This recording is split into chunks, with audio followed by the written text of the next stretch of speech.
Bonsoir à toutes et à tous, nous sommes le mercredi 26 juin. Installez-vous confortablement, nous allons découvrir ensemble le sommaire de ce journal. La préservation des océans est, vous le savez, une cause importante pour la principauté. Cela passe par l'enseignement, tel est l'objectif de l'aire marine éducative. Les élèves de 7e de l'école Saint-Charles viennent de présenter leur action pour la mer lors d'une cérémonie en présence du prince Albert II. Une délégation du Conseil national assiste depuis lundi à différentes sessions parlementaires à Strasbourg, au Conseil de l'Europe, nous y reviendrons.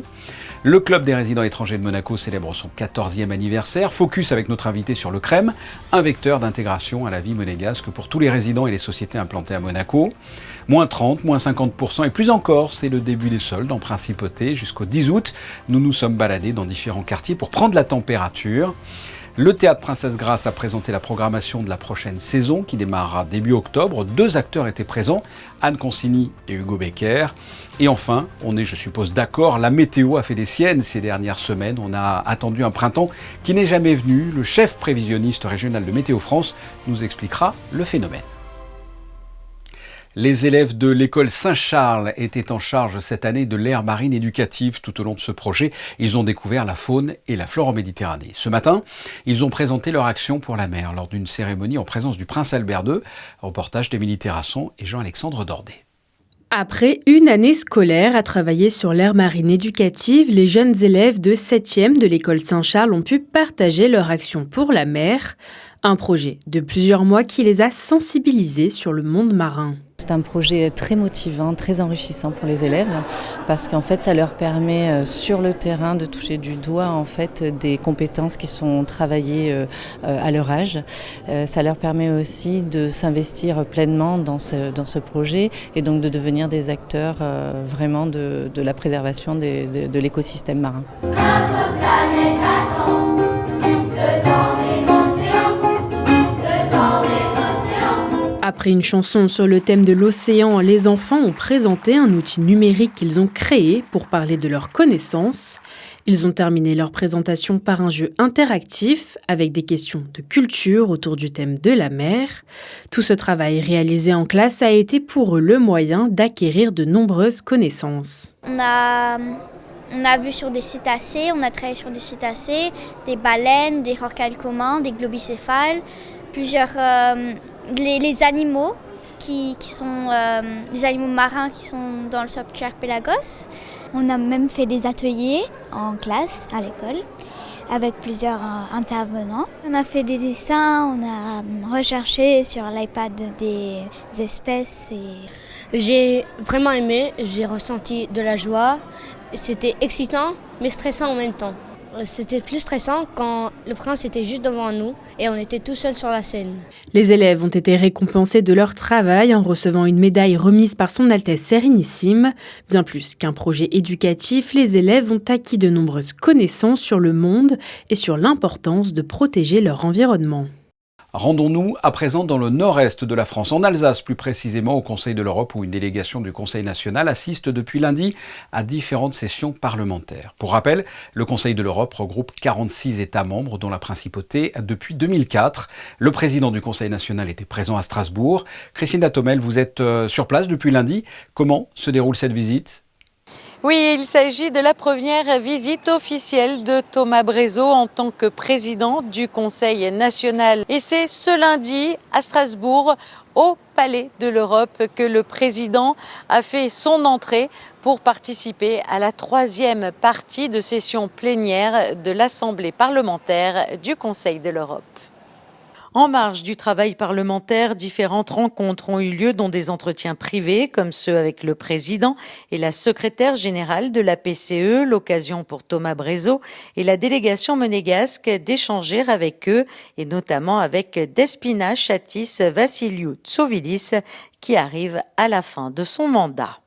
Alors nous avons pu aborder effectivement la place de la principauté de Monaco au sein de ces organisations internationales et plus généralement la place des petits États, voire des micro-États, puisque la voix de ces États porte moins de représentants de ces pays par rapport à d'autres pays beaucoup plus importants. Nous avons deux membres titulaires d'autres institutions, on en 16. Donc forcément, au moment des votes, le poids de Monaco est moins. Donc il y a tout intérêt effectivement à se coordonner avec les autres petits États sur les sujets d'importance pour que la voix de la Principauté de Monaco puisse porter davantage au sein de ces institutions. À l'occasion de cette visite, le président du Conseil national a donc pu rencontrer les différents candidats en lice au poste de secrétaire général. L'occasion pour le président d'échanger sur un sujet d'actualité primordial pour la Principauté, le dossier Monéval. Cette semaine, la Principauté de Monaco passera à l'examen devant le GAFI à Singapour et nous aurons connaissance de la décision qui sera prise d'un placement éventuel de la Principauté de Monaco sur la liste grise. Et donc c'est effectivement une semaine d'importance pour la Principauté de Monaco. Et il était important effectivement d'aborder ces sujets-là auprès des instances internationales puisque il y a une volonté effectivement de la délégation monégasque de pouvoir voir appliquer de la même manière les critères de Monéval à l'ensemble des pays, puisque comme on a pu l'évoquer déjà à plusieurs reprises, nous estimons que la Principauté de Monaco a une sorte de traitement de défaveur par rapport à d'autres pays. La législation monégasque étant aussi stricte, voire plus stricte que certains autres États et qui ne sont pas sur la liste grise, et nous regrettons que la Principauté de Monaco puisse s'y retrouver alors que la législation est parfaitement en phase avec les recommandations européennes. Et après vote, c'est le candidat suisse Alain Berset qui a été élu secrétaire général du Conseil de l'Europe. En marge de cette visite parlementaire au programme chargé, le président Thomas Brézot, accompagné de la délégation monégasque, a également pu se rendre pour la première fois à la Cour européenne des droits de l'homme, l'occasion d'évoquer la nomination prochaine d'un juge monégasque. Le mandat de Stéphanie Wikström arrive à son terme de 9 ans et celle-ci va donc être remplacée prochainement.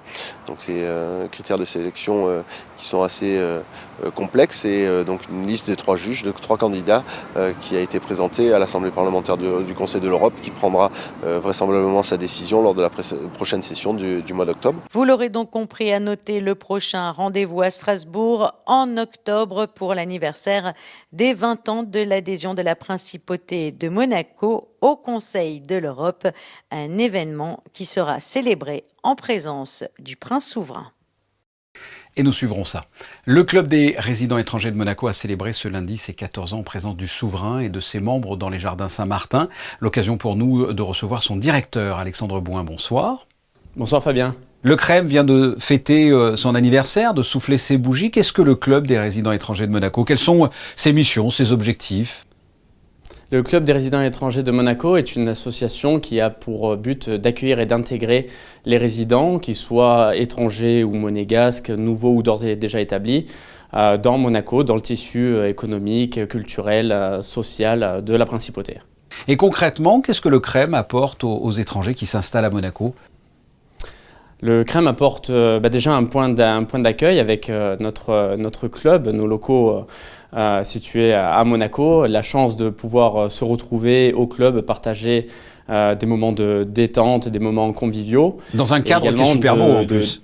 Oui, on a la chance d'avoir ce bel écrin et également de profiter de l'ensemble des activités et des événements que l'on propose au quotidien. On organise entre 2 à 3 événements par semaine dans tous les secteurs d'activité. Et donc c'est vraiment une plus-value pour les résidents pour intégrer et découvrir Monaco sous toutes ses facettes. Vous avez combien de membres? Qui sont-ils? D'où viennent-ils? Quelles sont leurs nationalités? Alors aujourd'hui, on a 465 membres, pour la plupart européens. On a presque 50 nationalités représentées et des membres tous très variés. Notre plus jeune membre a 19 ans et on a de tout. On a des actifs, on a beaucoup d'actifs, des entrepreneurs, des créateurs d'entreprises, des salariés. On a vraiment toutes les strates de la population, à l'image de la population monégasque en règle générale. Comment devient-on membre? Qu'est-ce qu'il faut faire? Pour devenir membre, le critère principal, c'est la carte de séjour. Donc il faut être résident en principauté. Et ensuite, il y a tout simplement un droit d'entrée à payer une fois et une cotisation annuelle qui permet justement d'accéder au club et de profiter de nos événements. Quel est l'esprit du Crème? Comment est-ce que vous le définiriez? Alors le Crème, je le définirais comme la deuxième maison des résidents, vraiment un espace de convivialité, de sympathie, d'amitié et de rencontres, que ce soit des rencontres personnelles, professionnelles. voilà, un vrai espace de détente. Que l'on peut retrouver sur un site internet, le site internet du CREM. Vous organisez donc, j'imagine, des rendez-vous pour les membres. Quel type de rendez-vous vous organisez ? On fait de tout au quotidien, on peut organiser des déjeuners, des workshops, des conférences, des sorties sportives, on a fait des week-ends à l'étranger. Donc c'est vraiment très varié pour justement satisfaire l'ensemble de nos membres. Ça peut être des visites culturelles également. Donc on fait vraiment de tout et on a des gros événements qui ponctuent l'annest, notamment notre anniversaire au mois de juin. On a la chance d'avoir qui a eu lieu là cette année lundi, oui. Qui est tout à fait, qui est toutes les années présent pour cet événement. On a également on organise un cocktail en septembre pour la rentrée. Et un événement en fin d'année, en décembre, que ce soit un gala ou un goûter de Noël en fonction de l'année. Ce sont les gros événements qui ponctuent l'année, qui permettent aux membres de se retrouver. Quel est le prochain rendez-vous là ? C'est celui de septembre dont vous avez parlé, il y en a un avant ? Tout à fait. Non, le prochain gros rendez-vous, ça sera effectivement en septembre. On est en train de préparer quelque chose, mais ça reste une surprise. Je n'en dévoile pas plus pour le moment. Bon, on y reviendra. Alexandre Boin, merci. Et joyeux anniversaire au CREM, donc, qui vient de célébrer son 14e anniversaire. Merci. Merci beaucoup Fabien, bonne soirée. Ce mercredi 26 juin a marqué le coup d'envoi des soldes d'été. Pendant près de 7 semaines, 62 jours exactement, une grande partie des boutiques proposeront des promotions alléchantes. Ce matin, Sarah Nkari et Thomas Deus se sont rendus chez différents commerçants qui se préparaient encore pour accueillir les chasseurs de bonnes affaires. Voyez le reportage. Moins 30, moins 40 ou encore moins 50%. Les magasins de la Principauté ont commencé à afficher leurs promotions un peu plus tôt que d'habitude cette année. On nous a demandé de suivre la France, on va suivre la France, on fera des soldes de 30% à nos clients pour qui nous avons beaucoup d'affection. Nous trouvons que c'est un peu difficile de travailler comme ça quand même parce que la chaleur vient d'arriver, mais nous nous adaptons. Dans cette boutique de chaussures, les clients eux aussi semblaient surpris de ce départ anticipé. Je ne savais même pas que c'était les soldes aujourd'hui, mais c'est vrai. Ah, sinon, s'il y a des occasions, bien sûr, on en profite. Je n'aime pas faire les soldes, non. Je préfère acheter quand ça me plaît, quand j'aime, vous voyez. Et puis après, bon, si c'était en solde, je prendrais peut-être, mais je n'irai pas exprès faire des soldes, du tout. Ça vous a jamais tenté ? Jamais, au grand jamais. Parce que j'aime que les choses qui ne sont pas soldées, malheureusement. Les soldes touchent tous les types de produits, de la mode au multimédia, en passant par les cosmétiques où les rabais commencent fort. Les parfums, femmes en général. En général, c'est ce qui marche le mieux. Donc là, nous sommes en train d'installer, on n'est pas encore tout à fait prête, l'offre sur toute la gamme bain de Cibé, où là, la cliente qui choisira 2 références parmi tout ce podium aura un produit gratuit. Un acheté, un offert. On a quand même du stock, mais en général, les premiers jours sont les plus porteurs. Et au bout de quelques jours déjà, on a un petit peu moins de choix. Et si l'idée était de s'aligner sur la France, le démarrage des soldes en Principauté reste très timide. Il n'y a pas foule dans les boutiques. Pour autant, sachez que les soldes à Monaco durent plus longtemps. Vous avez jusqu'au samedi 10 août prochain pour dénicher de bonnes affaires, soit 2 semaines de plus que dans l'Hexagone. En bref, l'Ordre de Malte célèbre sa fête nationale le 25 juin. À cette occasion, l'ambassadeur de cet ordre, auprès de la Principauté, a organisé une réception au Yacht Club de Monaco, suivie d'un concert en présence de nombreuses personnalités. L'Ordre de Malte est un organisme religieux catholique à vocation caritative dont les actions humanitaires sont principalement tournées vers la lutte contre la pauvreté. La 7e édition de la Splash Party vient d'avoir lieu ce mercredi de 14h à 18h au stade nautique Régnier 3. Cette journée aquatique organisée par la mairie est destinée aux jeunes de 12 à 17 ans scolarisés ou résidant à Monaco. Les jeunes ont pu profiter de la piscine, de son plongeoir, mais également de structures gonflables géantes. Le tout dans une ambiance musicale avec DJ et consommation sans alcool. Cette journée festive marque la fin de l'année scolaire à 2 jours exactement du début des vacances d'été. Du côté de la place d'Armes, le marché propose des soirées Coupe d'Europe avec la retransmission des matchs à 18h et à 21h, une façon de suivre l'Euro 2024 en communauté. Mardi soir, le Théâtre Princesse Grace dévoilait au grand public dans une salle comble sa programmation pour la saison 2024-2025. Des comédiens se sont même déplacés pour rencontrer le public et au passage présenter leurs pièces. Justin Hadel et Camille Caloni étaient sur place et nous résument la soirée. Reportage. Du Molière, en passant par du Shakespeare ou des pièces plus décalées, il y en a pour tous les goûts. Et pour annoncer la programmation de la saison, des comédiens sont même présents. C'est le cas de la comédienne et actrice Anne Consigny. Cette dernière se produira sur les planches du théâtre Princesse Grace avec une adaptation d'un barrage contre le Pacifique. Cette histoire de ces trois personnages, la mère, le fils et la fille, dans cette situation, et qui rencontrent un jeune homme qui a 25 ans, qui est du coin, et qui est très très très riche. Et c'est leur relation avec lui, leur espoir de sortir de cette pauvreté. Et elle est un peu poussée par la mère dans les bras du jeune homme pour qu'il l'épouse. Mais lui, il veut bien faire semblant qu'il va peut-être l'épouser, mais il ne veut pas l'épouser, parce que s'il l'épouse, il va être déshérité. Et puis, je n'ai pas dit sur mon spectacle que je l'ai adapté, je l'ai mis en scène, et je joue tous les personnages. La mère, la fille, le fils et le monsieur très riche. Je les fais les quatre. Hugo Becker est lui aussi de la partie. De son côté, il est venu présenter une pièce beaucoup plus psychologique, mais d'autant plus intrigante. C'est une rencontre impossible, c'est une joute verbale en fait entre deux personnages. L'un est journaliste et l'autre est prix Nobel de littérature, et il vit sur une île retirée, il refuse tout contact avec le monde extérieur, il tire sur tous ceux qui s'approchent. Donc c'est quelqu'un de tyrannique et d'insupportable, c'est un rôle qu'on m'a proposé évidemment.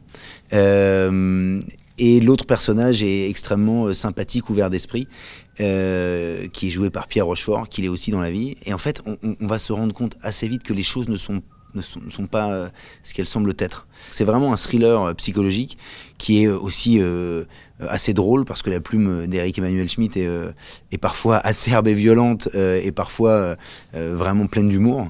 Et c'est finalement un face-à-face entre, je dirais, une opposition entre la passion et la raison. Concernant le reste de la programmation, il y a beaucoup à voir. Si cela vous intéresse, toutes les informations sont à retrouver sur le site du Théâtre Princesse Grace. Je vais vous faire une conversation d'ascenseur, mais il n'y a plus de saison, monsieur, dame. La météo revient en ce moment assez souvent dans les conversations. Un printemps affreux, un début d'été qui n'est pas mieux. En résumé, depuis des mois, ça a été un peu de soleil, mais surtout beaucoup de pluie et de la fraîcheur. Pour analyser tout cela, nous sommes avec le chef prévisionniste régional de Météo France, Jean Pansu. Bonsoir. Bonsoir. Qu'est-ce que c'est que ce temps depuis plusieurs semaines? Moi, je cherche le printemps depuis le 21 mars, pour vous dire la vérité. Il est parti, je ne sais pas où il est. Vous savez où il est passé, vous? Écoutez, si on se déplace un peu à l'est, je pense que le printemps, il y est, parce qu'ils ont eu très chaud, que ce soit à Athènes, etc. Donc là, ce qu'on fait, c'est que pour ce début d'année-là, oui, on est avec des zones dépressionnaires qui arrivent fréquemment sur l'Europe occidentale, en particulier sur la France.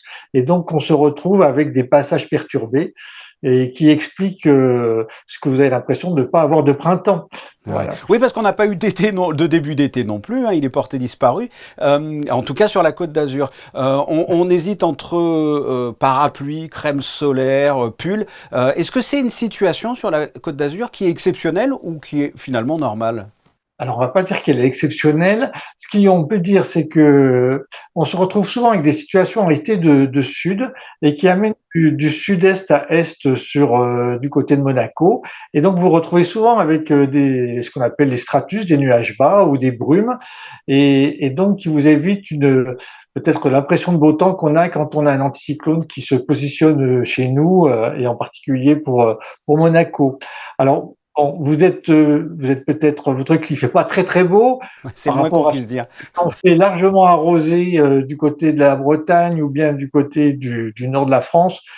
On s'en sort pas trop mal. On évite aussi les orages, vous avez vu, sur les Alpes. Bon, voilà. Mais on est en effet, cette année, il y a, pour des raisons qui sont un peu compliquées à expliquer, mais on est dans des grands équilibres, dans des grandes zones planétaires, au lieu d'être une zone anticyclonique où on pourrait avoir peur d'avoir trop chaud, d'avoir des canicules, comme ce qui s'est passé à Athènes ou à d'autres endroits. À Chypre, par exemple, oui.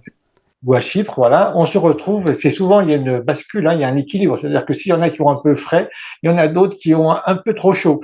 Et avec le dérèglement climatique, la problématique, c'est que justement, on a un peu des excès par rapport à des situations qui étaient plus moyennes, parce qu'il faut rééquilibrer l'énergie qu'il y a entre l'équateur et le pôle. Pour l'instant, on est plutôt dans du relativement frais. Justement, nous, ce printemps, comme on a connu effectivement la canicule les années précédentes, on a l'impression qu'il n'y a plus de réchauffement climatique quand on voit les nappes phréatiques. Je me trompe complètement quand je dis ça, on est d'accord? Eh ben oui, enfin voilà. On parle maintenant plutôt, je dis que plutôt de parler de réchauffement climatique, parce que les gens se disent, bah, c'est bien qu'il fasse un peu chaud, un peu doux pour aller à la plage.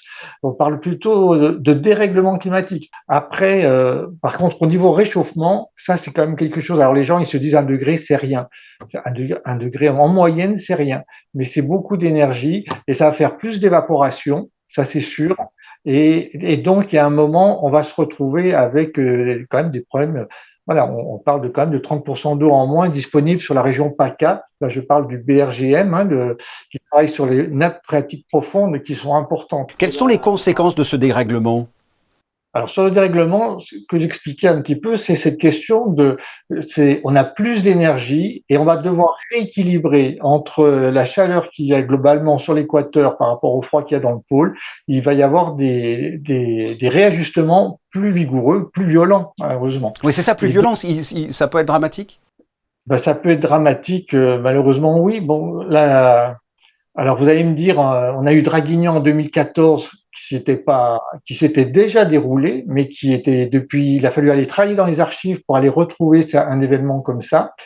Donc ensuite, on peut se retrouver tranquille. La tempête Alex, pour le 06, en 2020, là, par contre, on a quand même dépassé des cumuls aussi qui ont fait qu'on a eu une inondation dans les vallées meurtries de la Vésubie et de la Roya en particulier, puis la Bastinée, où on a dépassé ce que les géomorphologistes savent faire, c'est-à-dire qu'ils regardent la géographie, le relief, le paysage, et ils disent, là, il peut pas y avoir d'inondation au-dessus de quelque chose. C'est une valeur qui est quand même très, très haute. Et pour la tempête Alex, on a dépassé ce niveau-là, ce qui est assez étonnant. On retrouvera donc en fin de journal Justin pour la météo de demain, mais pouvez-vous sortir votre boule de cristal en quelque sorte et nous dire comment devrait être l'été, la suite, les prochains jours ? L'été. Alors, bon, écoutez, non, mais globalement, on est malheureusement, alors pour votre mauvais temps, là, si vous voulez, on a toujours un petit peu de vent de sud-est qui amène des nuages et de l'humidité, ce qui vous fait paraître le temps pas très, très, très agréable. On va avoir quand même les températures qui montent jusqu'à, j'ai noté, on est à 18-25, on monte à 19-27, voire 21-30 samedi. Mais voilà, on est encore dans des temps qui sont plutôt mitigés. Alors, c'est pas encore le grand beau temps. Votre été que vous attendez pour les 3-4 jours. Voilà. Bon, on fera avec. Jean Pansu, merci d'avoir répondu à mes questions. Je vous en prie. Merci. Bonne journée à tous. Nous terminons ce journal justement avec un point météo. Une météo, on l'a vu, très capricieuse ces derniers temps. Et comme le chantait Nicoletta, Justin, le soleil est-il mort ou va-t-il faire son retour ? Bonsoir Fabien, évidemment que non, le soleil n'est pas mort, il devrait même être de retour ce jeudi. Les nuages restent bien évidemment présents dans le ciel monégasque, mais pour une fois depuis quelques jours, il ne devrait pas pleuvoir. Malgré tout, rien n'est vraiment sûr, le temps reste très changeant. Niveau température, ça ne bouge pas, on reste sur du 20 à 24 degrés. La mer, elle, passe à 22 degrés. Demain, le soleil se lèvera à 5h47 et vous pourrez apercevoir le coucher de soleil à 21h17. Et n'oubliez pas Fernand, demain, c'est son jour. Merci Justin. Vous l'avez vu en vidéo et maintenant vous allez le voir en photo. La mairie a organisé la splash party sur la piscine du port ce mercredi après-midi, un événement qui a accueilli les jeunes de 12 à 17 ans pour célébrer la fin de l'année scolaire. Ce sont des photos de Mathis et Stéphane Dana. Ce journal est terminé, on se retrouve jeudi 19h. Je vous souhaite de passer une excellente soirée. Au revoir.